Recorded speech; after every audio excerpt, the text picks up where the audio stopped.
It's on sport mode right now. When I put my foot down, it does go. It does go, but there's one more mode. There's one more mode. One more mode that I want to try. That's race. Go to race. Digital gauge cluster is gonna change. What is up? It's MTG of MTG Reviews. Today we have the HAVAL H6 GT. So what makes this car a GT, or what differentiates it between the normal HAVAL H6 is the front. As you can see, the bumper is a different bumper. It's a sportier bumper compared to the normal HAVAL H6. I quite like this. It's alright. And then if you look at it, the HAVAL H6, it's actually the same headlights on the HAVAL H6, the normal H6, and on this one. What's different is only the bumper, as I said. The grille inset on the H6, it goes from here and then it goes like this. So this one comes from the bottom, it goes up, more aggressive, for a lack of a better word. And yeah, that's just about it. This car actually just looks nice at the front. Going to the side, they've gone for off-roady look but still sporty. I'm saying that because, as you can see here, we have this cladding, this black cladding. This is more of an off-road look than a sporty look. And then on the wheels we have, as you can see, neon green brake caliper. It's just painted. It's not really badged. There's no HAVAL or any brake brand name. Is just neon green to make it look more sporty. And then on the wheel side we have 19-inch size wheel, and then the tire is a copper Evolution CT. I've never heard of it before. I think it comes with the car. Yeah, it comes with the car. And then black mirror caps. And then if you look at here, we have a camera for the 360 view camera. I think out of the cars that I've reviewed, this is the HAVAL H6 has the best looking in terms of quality 360 camera view angle. You'll see when we get inside. And yeah, we have the blind spot monitoring. This car comes with a lot of amenities as standard. And then leading to the back, this is what makes it a GT. Basically, it's not the normal SUV, it's a coupe like it. Have a spoiler at the top there, and then another carbon fiber plastic inset just here. It's not real carbon fiber. And yeah, another thing, down low we have these exhaust tips, not real exhaust tips, fake exhaust tips. But yeah, the main thing of it is at the back is make it look sporty. And yeah, look at this reflector. This is quite huge actually for a reflector. It doesn't look like a reflector. And just there above the MTG Reviews plate, we have a rear view camera. And yeah, on the exterior, I feel like we all know it. I don't want to do too much because there's not really a lot to do. We all know how the HAVAL H6. What I'm more interested in is the inside. Oh, and one thing on the outside is this. This is on the BMW M4 competition as well. So what does it say? Quite interesting. So yeah, now let's get inside. Let's cover the inside. And then yeah, we'll do the drive just after covering the interior.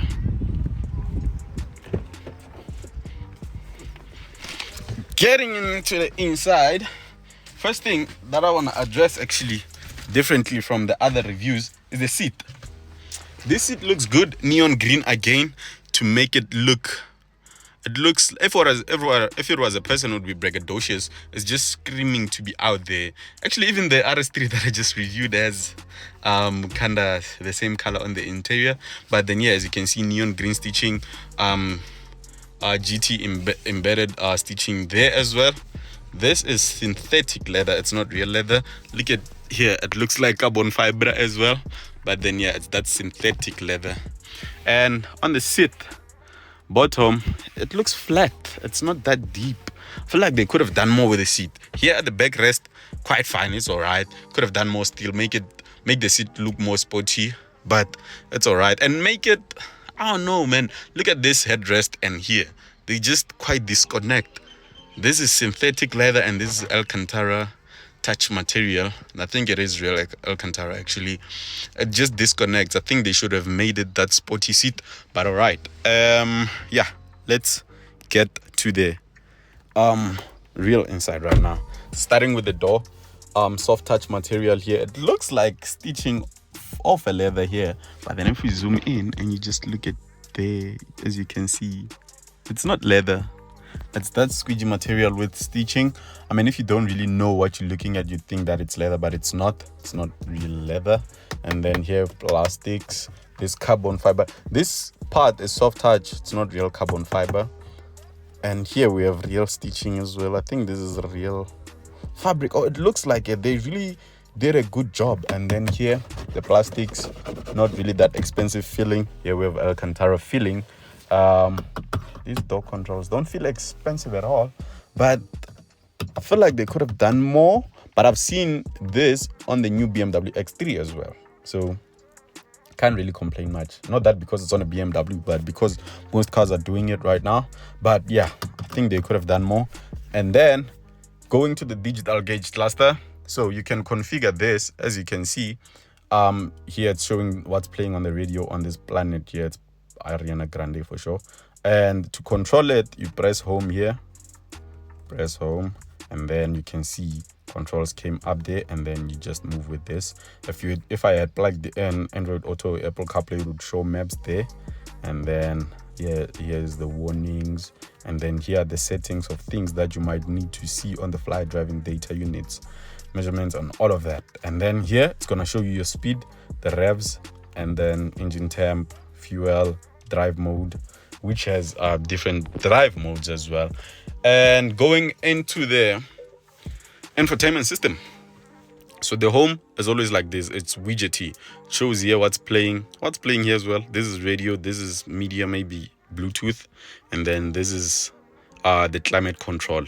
You don't have any, you do have on and off for the climate control, and then AC, and then for defogging and all of that. But then controlling where the air is coming out from, you have to come here specifically, which, yeah, there's a lot happening here. You just control where air is coming in from.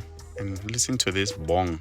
It's nah, it doesn't exude confidence. Not confidence, but then quality.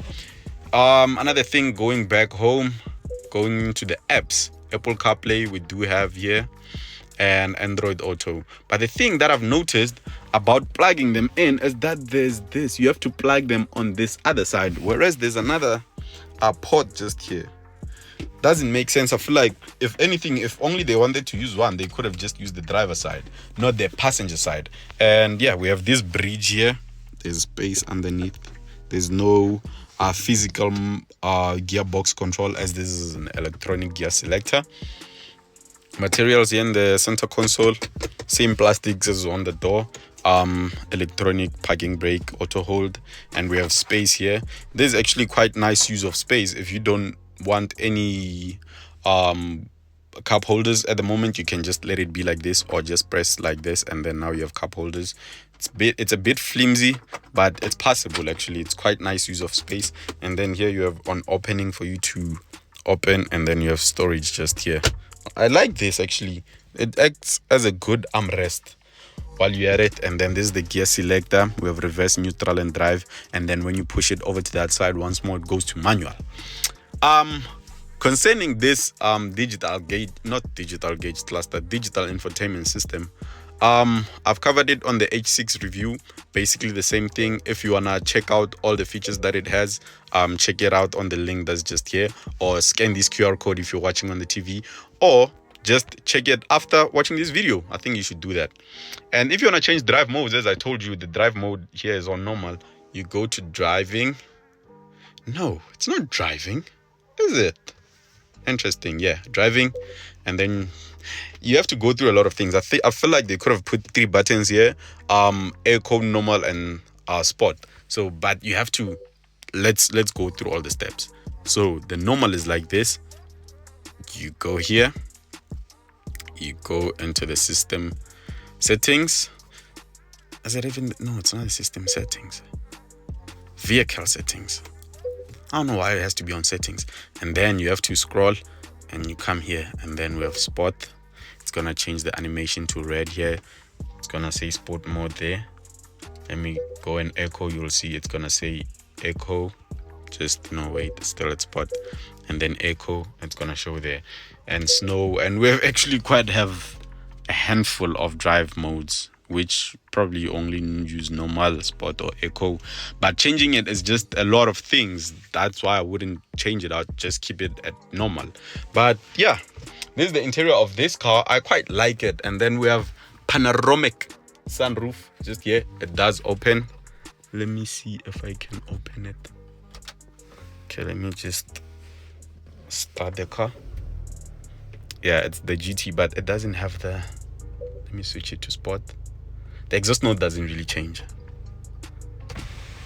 Now this is closing, or this is opening the sunroof, and then if you press it once more, it opens.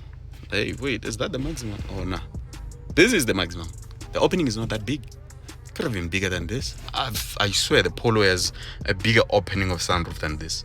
But okay, that's fine. Now let's get into the driving of this car. So okay, the driving of the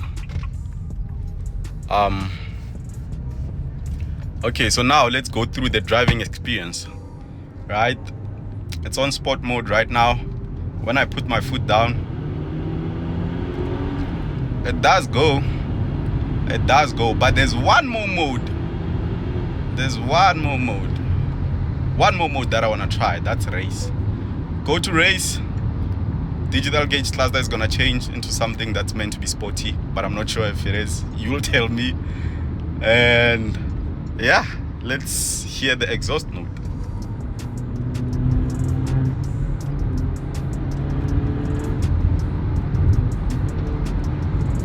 Yeah, the brakes. Yeah, the brakes are a bit far.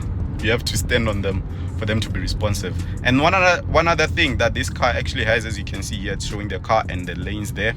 It has steering assist, so you just don't have to steer. Just keep your hands. I don't trust it here because we have curbs.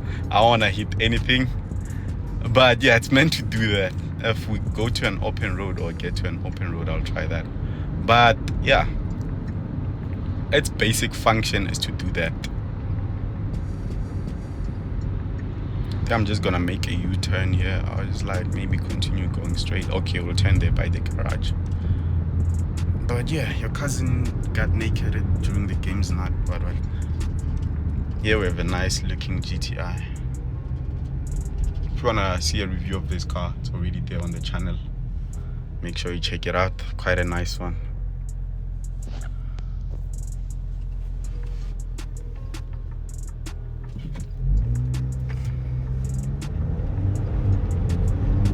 It is responsive, overly responsive. That's what I'd say with the race mode. Overly responsive.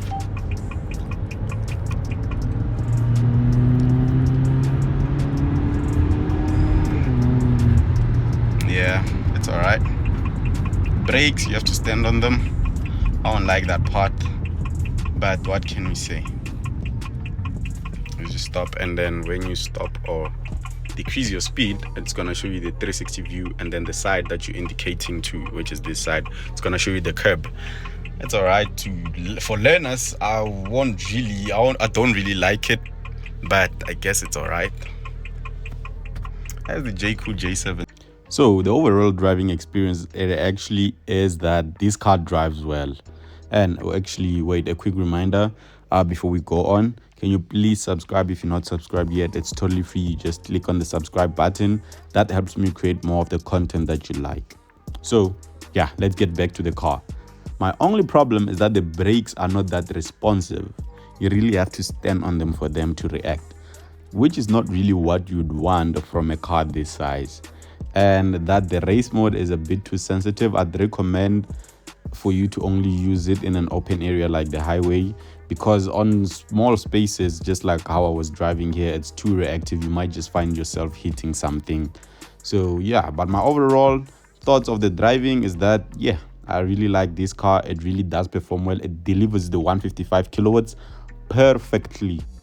You're getting the full 155 kilowatts. Now let's finish it off with the cost of ownership. At a price of 662,200 rands, this car is properly priced. So at an interest rate of 12% over 6 years, without any deposit, you're looking at around 13,039 rands. And obviously we have to factor in fuel and insurance, with the fuel maybe at around 3,000 depending on how you drive though. So this is an estimate, it's not the real numbers, but let's estimate it at 3,000 and insurance at 3.5, and the total would be 19,539 rands, and it would go down to 18,245 with 10% deposit. So let me know down in the comment section, is this a good buy, or you just rather go for the less expensive HAVAL H6? Until the next one, danko.